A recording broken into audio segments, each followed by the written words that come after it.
O ano pa? Walang bail. Ba't nasa labas si Enrile? Bakit nasa labas si Jinggoy, Kuyakoy? Rapid fire! Alam nyo ba na si Napoles po muli namang Makukulong ang negosyanteng si Janet Lim Napoles sa loob ng 55 taon. Matapos siyang hatulan ng Sandigan Bayan nitong Biyernes sa maling paggamit ng 7.55 million pesos Priority Development Assistance Fund o PDAP. Si Napoles ay bigo na naman, mga kaibigan, sa kanyang hirit na siya ay makatulad ni Jinggoy at ni Juan Ponce Enrile para makalaya. Ha? Hindi ka naman senador di ba? Tumakbo ka na lang. Tumakbo ka senador. Ewan ko lang kung pwede. Mga kaibigan, ha? Para makalaya ka. Convicted po ito sa plunder, di ba? Pero may iba pa siyang mga kaso. Kaugnay pa rin nitong PDAP scam. Dahil sa kasong plunder, walang piyansa yan, di ba? Ang tanong, bakit napiyansahan si Revilla, si Jinggoy, di ba? Hindi niya alam, siya na yung kwan dyan. Yung, ano tawag mo rito? Sacrificial lamb ka na dyan. Para masabi lang na ang hukuman natin, merong, naipakulong, alinsunod sa batas ng plunder, pero ang totoo, kwan ho yun, tawag mo dyan, yung sacrificial lamb, para masabi lang. Pero yung iba nakakalaya. Sipin mo, yung kay Bong Revilla, katakataka yun. Absuelto. Ibig sabihin napawalan sala ka. Pero ano sabi? Ibalik mo yung pera. Di ninakaw. Tapos absuelto. Inconsistent, di ba? Yung decision ng Sandigan Bayan. So, yung plunder, nababoy ng nababoy. Sipin mo, pinagpaguran yan. Yung paggawa ng batas na yan para maging proteksyon ng taong bayan sa mga magnanakaw. Unti-unting binunutan ng ipin ano pa? Parang leon, di ba? Mabangis yun. Pag nilapa ka ng leon, siguradong patay ka, kakainin ka. Hindi ka makakaligtas. Bakit? Ang lalaki ng ipin nun mga kaibigan, ano pa nangyari? Isa-isa parang binubunutan ng ipin yung batas para humina ng humina, mawalang kwenta, magiging hanap buhay na, gagawing negosyo ng mga maestrado ng Sandigan Bayan. Ano pa? Walang bail. Ba't nasa labas si Enrile? Bakit nasa labas si Jinggoy, Kuyakoy? Pakuya-kuyakoy si Jinggoy. Ba't nakalaya? Di nababoy. Ano yun Batas yun No bail, walang piyansa.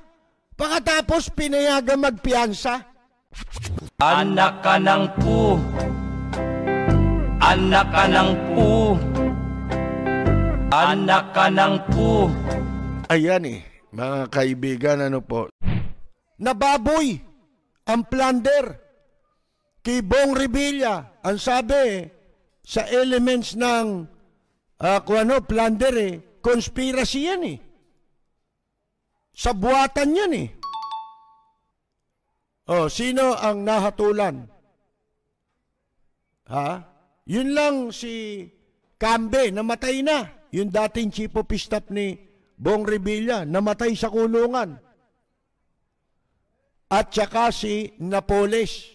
Sila lang ang nahatulan na makulong. Si Bong hindi, pero pinababalik sa kanya yung ninakaw.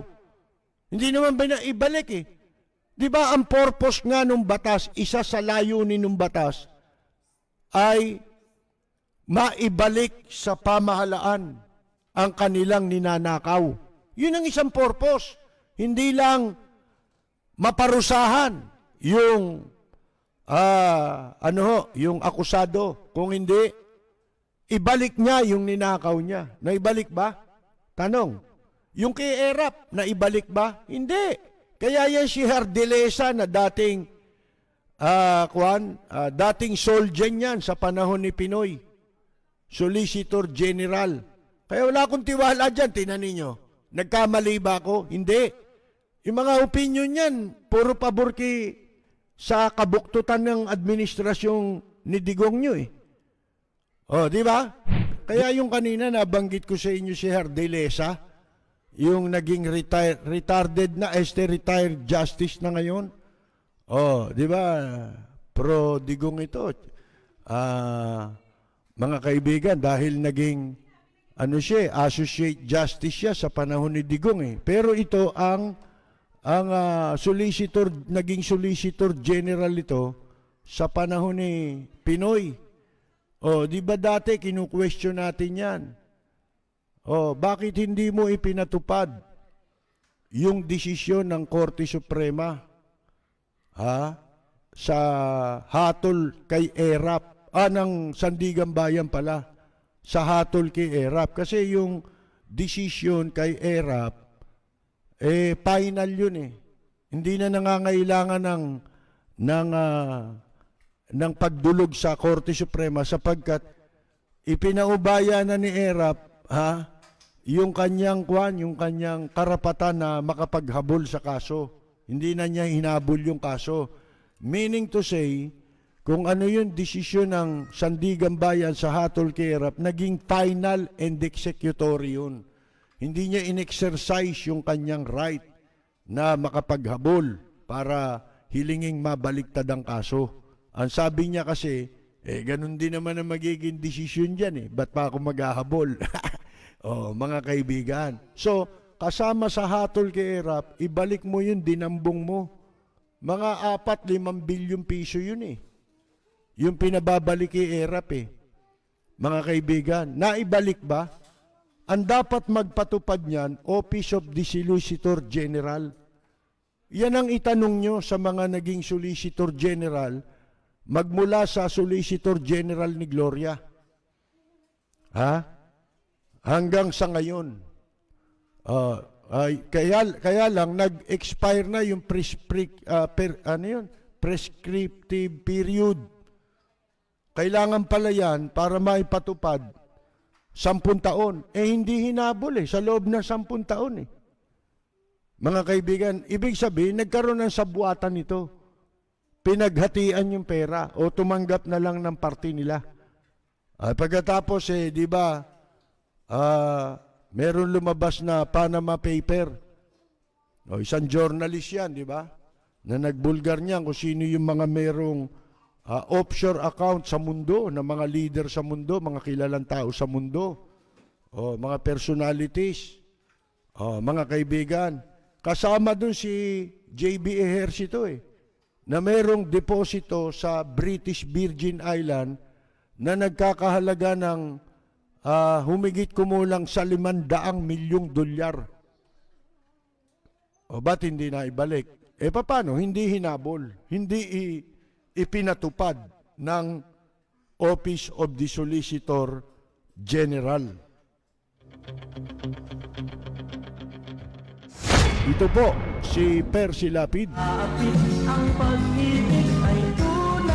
Maraming salamat at magandang gabi, Sarah Tarpulin. Kaibigan, nagmamahal sa'yo.